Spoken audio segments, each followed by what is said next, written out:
नमो नारायणाय नमः। जय श्री हरि। श्री सत्यनारायण भगवान की जय। प्रिय श्रोताओं, आप सभी को पौष पूर्णिमा की हार्दिक शुभकामनाएं। आज पौष पूर्णिमा के शुभ अवसर पर चलिए सुनते हैं श्री सत्यनारायण व्रत कथा। तो प्रेम से बोलिए गौरी पुत्र गणेश की जय, शिव जी माता पार्वती की जय। जय श्री हरि। एक समय की बात है, नैमिषारण्य तीर्थ में सैनिक आदि 88,000 ऋषियों ने श्री सूत जी से पूछा, हे प्रभु, इस कलयुग में वेद विद्या रहित मनुष्य को प्रभु शक्ति किस प्रकार मिल सकती है तथा उसका उद्धार कैसे होगा? हे मुनि श्रेष्ठ, कोई ऐसा तप बताएं जिससे थोड़े समय में ही पुण्य मिले और मनवांछित फल की प्राप्ति हो। इस प्रकार की कथा सुनने की हम इच्छा रखते हैं। सर्वशास्त्रों के ज्ञाता श्री सूत जी बोले, हे वैष्णव पूज्य, आप सभी ने प्राणियों के हित की बात पूछी है, इसलिए मैं एक ऐसे श्रेष्ठ व्रत को आप लोगों को बताऊंगा जिसे नारद जी ने लक्ष्मी नारायण से पूछा था और लक्ष्मीपति ने मुनि श्रेष्ठ नारद जी से कहा था। आप इसे ध्यानपूर्वक सुनिए। एक समय की बात है, योगी राज नारद जी दूसरे के हित की इच्छा के लिए अनेकों लोकों में घूमते हुए मृत्यु लोक में आ पहुँचे। यहाँ उन्होंने अनेक योनियों में जन्मे प्रायः सभी मनुष्य को अपने कर्मों द्वारा अनेक दुखों से पीड़ित देखा। उनका दुख देखकर नारद जी सोचने लगे, कैसा यत्न किया जाए जिसके करने से निश्चित रूप से मानव के दुख का अंत हो जाए। इस विचार पर मनन करते हुए वह विष्णु लोक में गए। वहाँ वह देवों के इष्ट भगवान नारायण की स्तुति करने लगे, जिनके हाथों में शंख चक्र गदा और पद्म थे, गले में वरमाला पहने हुए थे। स्तुति करते हुए नारद जी बोले, हे भगवान, आप अत्यंत शक्ति से संपन्न हैं। मन तथा वाणी भी आपको नहीं पा सकती है। आपका आदि मध्य और अंत नहीं है। निर्गुण स्वरूप सदृश्य के कारण भक्तों के दुख को दूर करने वाले आपको मेरा नमस्कार है। नारद जी की स्तुति सुनकर भगवान विष्णु बोले, हे मुनि श्रेष्ठ, आपके मन में क्या बात है? आप किस काम के लिए पधारे हैं? उसे निसंकोच कहिए। इस पर नारद जी बोले, हे प्रभु, मृत्यु लोक में अनेक योनियों में जन्मे मनुष्य अपने कर्मों द्वारा अनेक दुखों से दुखी हो रहे हैं। हे नाथ, आप मुझ पर दया रखते हैं, तो आप बताइए कि वो मनुष्य थोड़े प्रयास से अपने दुखों से कैसे छुटकारा पा सकते हैं। श्री हरि बोले, हे नारद, मनुष्यों की भलाई के लिए तुमने बहुत अच्छी बात पूछी है। जिसके करने से मनुष्य मोह से छूट जाता है, वह बात मैं तुमसे कहता हूँ, उसे सुनो। स्वर्ग लोक और मृत्यु लोक दोनों में एक दुर्लभ उत्तम व्रत है जो पुण्य देने वाला है। आज प्रेमवश होकर मैं तुमसे कहता हूँ, ध्यानपूर्वक सुनो। श्री सत्यनारायण भगवान का यह व्रत अच्छी तरह विधि विधान पूर्वक करने से मनुष्य तुरंत ही यहाँ सुख भोग कर मरने पर मोक्ष पाता है। श्री हरि की वचन सुनकर नारद जी बोले कि उस व्रत का क्या फल है और उसका विधान क्या है? यह व्रत किसने किया था? इस व्रत को किस दिन करना चाहिए? सभी कुछ विस्तार पूर्वक बताइए। नारद जी की बात सुनकर श्री हरि बोले, दुख व शोक को दूर करने वाला यह व्रत सभी स्थानों पर विजय दिलाने वाला है। मानव को भक्ति और श्रद्धा के साथ शाम को श्री सत्यनारायण की पूजा धर्मपरायण होकर ब्राह्मणों और बंधुओं के साथ करनी चाहिए। भक्ति भाव से ही नैवेद्य केले का फल, घी, दूध, गेहूं का आटा, गेहूं के स्थान पर साठी का आटा, शक्कर और गुड़ लेकर सभी भक्षण योग्य पदार्थों को मिलाकर भगवान का भोग बनाएं। ब्राह्मणों सहित बंधु बांधवों को भी भोजन कराएं। इसके बाद स्वयं भोजन करें। भजन कीर्तन के साथ भगवान के भक्ति में लीन हो जाएं। इस तरह से सत्यनारायण भगवान का व्रत करने पर मनुष्य की सारी इच्छाएं निश्चित रूप से पूरी होती है। इस कली काल अर्थात कलयुग में मृत्यु लोक में मोक्ष का यही एक सरल उपाय बताया गया है। इस प्रकार श्री सत्यनारायण व्रत कथा का प्रथम अध्याय संपन्न हुआ। तो प्रेम से बोलिए सत्यनारायण भगवान की जय। श्री सत्यनारायण कथा के दूसरी अध्याय के अनुसार श्री सूत जी बोले, हे ऋषियों, जिसने पहले समय इस व्रत को किया था उसका इतिहास कहता हूँ, ध्यान से सुनो। सुंदर काशीपुर नगरी में एक अत्यंत निर्धन ब्राह्मण रहता था।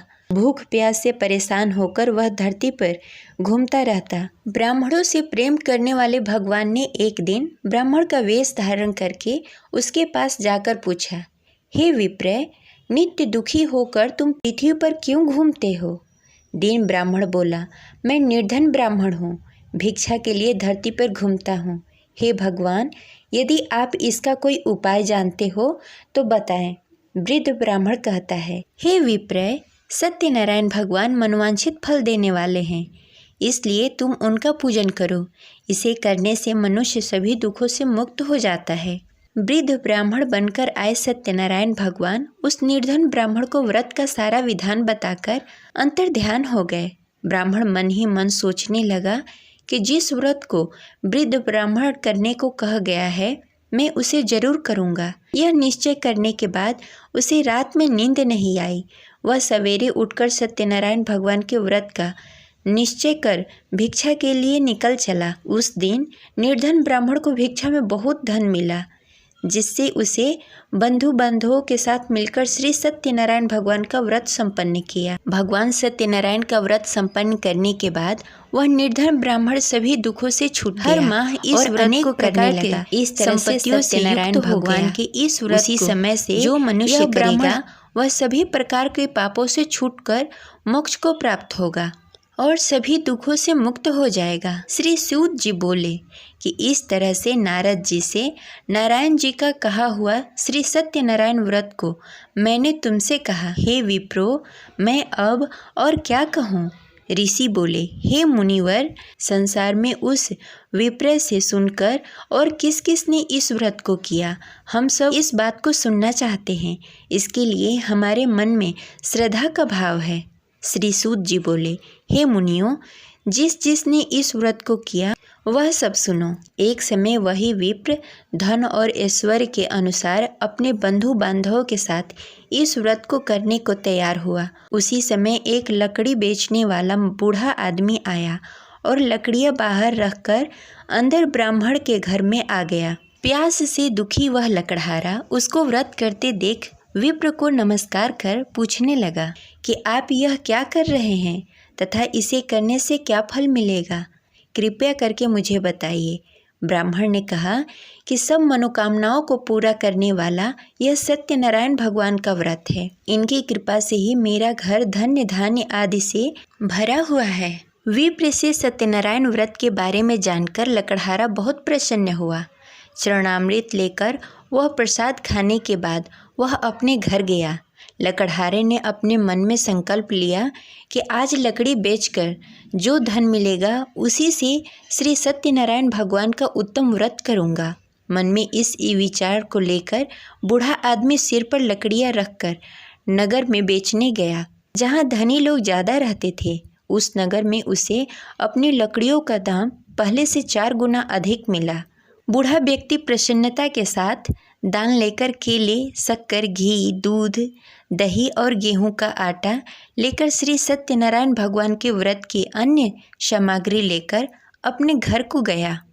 वहां उसने अपने बंधु बांधवों को बुलाकर विधि विधान से श्री सत्यनारायण भगवान का पूजन और व्रत किया। इस व्रत के प्रभाव से वह बूढ़ा लकड़हारा धन, पुत्र आदि से युक्त होकर संसार के समस्त सुख भोगकर अंतकाल में बैकुंठ धाम को चला गया। इस प्रकार श्री सत्यनारायण कथा के दूसरी अध्याय संपन्न हुई। तो प्रेम से बोलिए श्री सत्यनारायण भगवान की जय।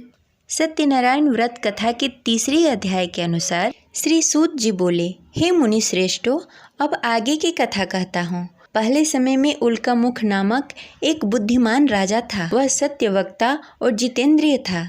प्रतिदिन देव स्थान पर जाकर और निर्धनों को धन देकर उसके कष्ट दूर करता था। उसकी पत्नी कमल के समान मुख वाली तथा सती सावित्री थी। भद्रशिला नदी के तट पर दोनों ने श्री सत्यनारायण भगवान का व्रत किया।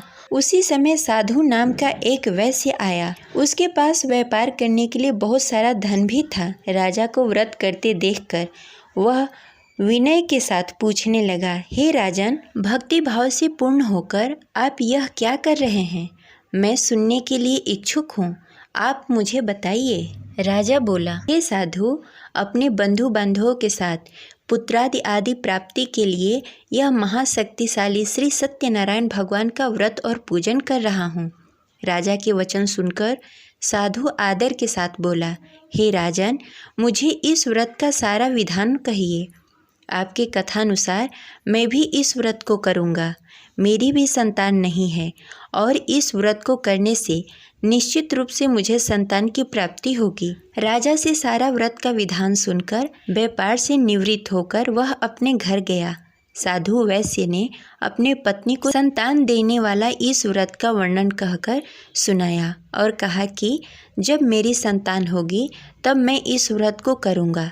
साधु ने इस तरह से वचन कर अपनी पत्नी लीलावती से कही। एक दिन लीलावती पति के साथ आनंदित हो संसारिक धर्म में पवित्र होकर श्री सत्यनारायण भगवान की कृपा से गर्भवती हुई। 10वें महीने में उसके गर्भ से एक सुंदर कन्या ने जन्म लिया। दिनों दिन वह ऐसे बढ़ने लगी जैसे शुक्ल पक्ष का चंद्रमा बढ़ता है। माता पिता ने अपनी कन्या का नाम कलावती रखा।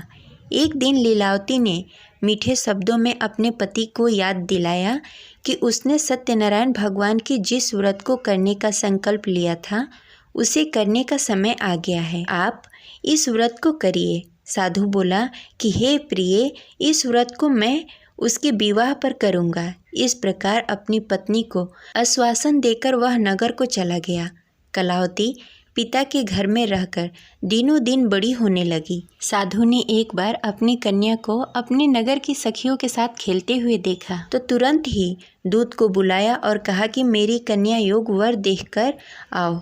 साधु की बात सुनकर दूत कंचन वन में पहुंचा। वहां अच्छी तरह से देख सुनकर लड़की के सुयोग वाड़िक पुत्र को ले आया। सुयोग लड़के को देखकर साधु ने बंधु बांधवों को बुलाकर अपनी पुत्री का विवाह कर दिया। लेकिन दुर्भाग्य की बात यह है कि साधु ने अभी भी श्री सत्यनारायण भगवान का व्रत नहीं किया। इस पर श्री भगवान क्रोधित हो गए और श्राप दिया कि साधु अत्यधिक दुख से मिले। अपने कार्य में कुशल साधु बनिया जमाई को लेकर समुद्र के पास स्थित होकर रत्नसारपुर नगर में गया। वहां जाकर दामाद और ससुर दोनों ने मिलकर चंद्रकेतु राजा के नगर में व्यापार करने लगे। एक दिन भगवान श्री सत्यनारायण की माया से एक चोर राजा के घर राजा का धन चुराकर भाग गया। उसने राजा के सिपाहियों को अपना पीछा करते देख चुराया हुआ धन वहां रख दिया जहां साधु अपने जमाई के साथ ठहरा हुआ था। राजा के सिपाहियों ने साधु वैश्य के पास राजा का धन पड़ा देखा तो वह ससुर और जमाई दोनों को बांधकर प्रसन्नता से राजा के पास ले गए और कहा कि उन दोनों चोरों को हम पकड़ लाए हैं, आप आगे की कार्रवाई की आज्ञा दीजिए। राजा की आज्ञा से उन दोनों को कठिन कारावास में डाल दिया गया और उसका सारा धन भी उससे छीन लिया गया। श्री सत्यनारायण भगवान के श्राप से साधु की पत्नी भी बहुत दुखी हुई। घर में भी धन सारा खत्म हो गया। उसे चोर चुरा ले गए।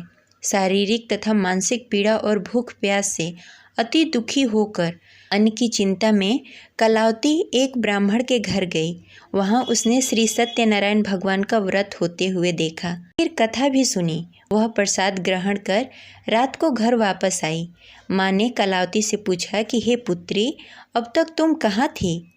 तेरे मन में क्या है? कलावती ने अपनी माँ से कहा कि हे माँ, मैंने एक ब्राह्मण के घर श्री सत्यनारायण भगवान का व्रत देखा।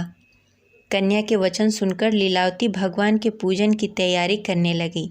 लीलावती ने परिवार और बंधुओं सहित श्री सत्यनारायण भगवान का पूजन किया और उससे वर मांगा कि मेरे पति और जमाई शीघ्र घर आ जाएं। साथ ही यह भी प्रार्थना की कि हम सबके अपराध को क्षमा कीजिए। श्री सत्यनारायण भगवान इस व्रत से संतुष्ट हो गए और राजा चंद्रकेतु के सपने में दर्शन देकर कहा कि हे राजन, तुम उन दोनों वैश्यों को छोड़ दो और तुमने जो उसका धन लिया है उसे वापस कर दो। अगर तुमने ऐसा नहीं किया तो मैं तुम्हारा धन, राज्य, संतान सभी को नष्ट कर दूंगा। राजा को यह सब कहकर भगवान अंतर ध्यान हो गए। प्रातःकाल सभा में राजा ने अपना सारा सपना सबको सुनाया। फिर बोले कि वड़िक पुत्रों को कैद से मुक्त कर सभा में लाओ। दोनों ने आते ही राजा को प्रणाम किया। राजा मीठी वाणी में बोला कि हे महानुभाव, भाग्यवश ऐसा कठिन दुख तुम्हें प्राप्त हुआ है, लेकिन अब तुम्हें कोई भय नहीं है। ऐसा कहकर राजा ने उन दोनों को नए वस्त्र आभूषण भी पहनाए और जितना धन उनका लिया था उसे दुगना धन वापस कर दिया। दोनों वैसे अपने घर को चले गए। इस प्रकार सत्यनारायण व्रत कथा की तीसरी अध्याय संपन्न हुई। तो प्रेम से बोलिए भगवान सत्यनारायण की जय। सत्यनारायण कथा के चौथे अध्याय के अनुसार सूत जी बोले, वैश्य ने मंगलाचार कर अपनी यात्रा प्रारंभ की और अपने घर की ओर चल पड़ा। उसके थोड़ी दूर जाने के बाद एक दंडी वेशधारी श्री सत्यनारायण ने उससे पूछा, हे साधु, तेरे नाम में क्या है? अभिवाड़िक वड़िक हंसता हुआ बोला, हे दंडी, आप क्यों पूछते हैं? क्या धन लेने की इच्छा है? मेरे नाव में तो बेल और पत्ते भरे हुए हैं। वैश्य के कठोर वचन सुनकर भगवान बोले, तुम्हारा वचन सत्य हो। दंडी ऐसे वचन कह वहाँ से दूर चले गए। कुछ दूर जाकर समुद्र के किनारे बैठ गए। दंडी के जाने के बाद साधु वैश्य ने नित्य क्रिया के पश्चात नाव को ऊंची उठते देखकर अचंभा माना और नाव में बेल पत्ते आदि देखकर मूर्छित होकर जमीन पर गिर पड़ा। मूर्छा खुलने पर वह अत्यंत शोक में डूब गया। तब उसका दामाद बोला कि आप शोक न मनाएं, यह दंडी का श्राप है, इसलिए हमें उसके शरण में जाना चाहिए, तभी हमारी मनोकामना पूरी होगी। दामाद की बात सुनकर वह दंडी के पास पहुंचा और अत्यंत भक्ति भाव से नमस्कार करके बोला, मैंने आपसे जो असत्य वचन कहे थे उसके लिए मुझे क्षमा कर दें। ऐसा कहकर महान शोकातुल्य होकर रोने लगा। तब दंडी भगवान बोले, हे वड़िक पुत्र, मेरी आज्ञा से बार बार तुम्हें दुख प्राप्त हुआ है, तुम मेरी पूजा से विमुख हुआ। साधु बोला, हे भगवान, आपकी माया से ब्रह्मा आदि देवता भी अपने रूप को नहीं जानते, तब मैं अज्ञानी कैसे जान सकता हूँ? आप प्रसन्न होइए। अब मैं समर्थ के अनुसार आपकी पूजा करूँगा। मेरी रक्षा करो और पहले के समान नौका में धन भर दें। साधु वैश्य की भक्ति पूर्वक वचन सुनकर भगवान प्रसन्न हो गए और उसकी इच्छानुसार वरदान देकर अंतर्ध्यान हो गए। ससुर दामाद जब नाव पर आए तो नाव धन से भरी हुई थी। फिर वहीं अपने अन्य साथियों के साथ सत्यनारायण भगवान का पूजन कर अपने नगर को चल दिए। जब नगर के नज़दीक पहुँचे तो दूत को घर पर खबर करने के लिए भेज दिया। दूत साधु की पत्नी को प्रणाम कर कहता है, मालिक अपने दामाद सहित नगर के निकट आ गए हैं। दूत की बात सुनकर साधु की पत्नी लीलावती ने बड़े हर्ष के साथ सत्यनारायण भगवान का पूजन कर अपनी पुत्री कलावती से कहा कि मैं अपने पति के दर्शन को जाती हूँ, तू कार्य पूर्ण कर शीघ्र आ जाना। माता के ऐसे वचन सुनकर कलावती जल्द से प्रसाद छोड़कर अपने पति के पास चली गई। प्रसाद की अवहेलना के कारण श्री सत्यनारायण भगवान रुष्ट हो गए और नाव सहित उसके पति को नाव में डुबो दिया। कलावती अपने पति को ना पाकर रोती हुई जमीन पर गिर पड़ी। नौका को डूबा हुआ देखकर वह कन्या को रोता देख साधु दुखी होकर बोला कि हे प्रभु, मुझसे तथा मेरे परिवार से जो भूल हुई है उसे क्षमा करें। साधु की दीन वचन सुनकर श्री सत्यनारायण भगवान प्रसन्न हो गए और आकाशवाणी हुई, हे साधु, तेरी कन्या मेरी प्रसाद को छोड़कर आई है, इसलिए उसका पति अदृश्य हो गया है। यदि घर जाकर प्रसाद खाकर लौटती है तो उसे उसका पति अवश्य मिलेगा। ऐसी आकाशवाणी सुनकर कलावती घर पहुंचकर प्रसाद ग्रहण करती है और फिर आकर अपने पति के दर्शन करती है। उसके बाद साधु अपने बंधु बांधवों के सहित श्री सत्यनारायण भगवान की विधि विधान से पूजा करता है तथा इस लोक से सुख भोग कर अंत में स्वर्ग को जाता है। इस प्रकार सत्यनारायण व्रत कथा की चतुर्थ अध्याय संपन्न हुई। प्रेम से बोलिए श्री सत्यनारायण भगवान की जय। श्री सत्यनारायण भगवान के पंचम अध्याय के अनुसार श्री सूत जी बोले, हे ऋषियों, मैं और भी एक कथा सुनाता हूँ, उसे ध्यान पूर्वक सुनो। प्रजा पालन में लीन तुंगध्वज नामक एक राजा था। उसने भी भगवान का प्रसाद त्याग कर बहुत दुख सहन किया। एक बार वन में जाकर वन्य पशुओं को मारकर वह बड़ के पेड़ के नीचे आया। वहाँ उसने ग्वालों को भक्ति भाव से अपने बंधुओं के सहित सत्यनारायण भगवान का पूजन करते देखा अभिमानवश राजा ने उन्हें देखकर भी पूजा स्थान में नहीं गया, न ही उसने भगवान को नमस्कार किया। ग्वालों ने राजा को प्रसाद दिया, लेकिन उसने वह प्रसाद नहीं खाया और प्रसाद को वहीं छोड़कर अपने नगर को चला आया। जब वह नगर में पहुंचा तो वहां सब कुछ तहस नहस हो गया था। वह शीघ्र ही समझ गया कि यह सब भगवान ने ही किया है। वह दोबारा ग्वालों के पास पहुंचा और विधि पूर्वक पूजा कर प्रसाद खाया और श्री सत्यनारायण भगवान की कृपा से सब कुछ पहले की जैसा हो गया। दीर्घकाल तक सुख भोगने के बाद मरणों उपरांत उसे स्वर्गलोक की प्राप्ति हुई। जो मनुष्य परम दुर्लभ इस व्रत को करेगा, वह श्री सत्यनारायण भगवान के अनुकंपा से उसे धन्य धान्य की प्राप्ति होगी, निर्धन धनी हो जाएगा और भय मुक्त होकर जीवन जीता रहेगा। संतानहीन मनुष्य को संतान सुख मिलेगा और सारी मनोकामनाएं पूर्ण होगी। मानव अंत काल में बैकुंठ धाम को जाएगा। श्री सूत जी बोले, जिन्होंने पहले इस व्रत को किया है, अब उसके दूसरे जन्म की कथा कहता हूँ। वृद्ध सतानंद ब्राह्मण ने सुदामा का जन्म लेकर मोक्ष की प्राप्ति की। लकड़हारे ने अगले जन्म में निषाद बनकर मोक्ष प्राप्त किया। उल्का मुख नामक राजा दशरथ होकर बैकुंठ को गए। साधु नाम के वैश्य ने मोर ध्वज बनकर अपने पुत्र को आरे से चीरकर मोक्ष पाया। महाराज तुंग ध्वज ने स्वयंभू होकर भगवान के भक्ति युक्त होकर कर्म का मोक्ष पाया। इस प्रकार श्री सत्यनारायण व्रत कथा पंचम अध्याय संपन्न हुई। तो प्रेम से बोले श्री सत्यनारायण भगवान की जय।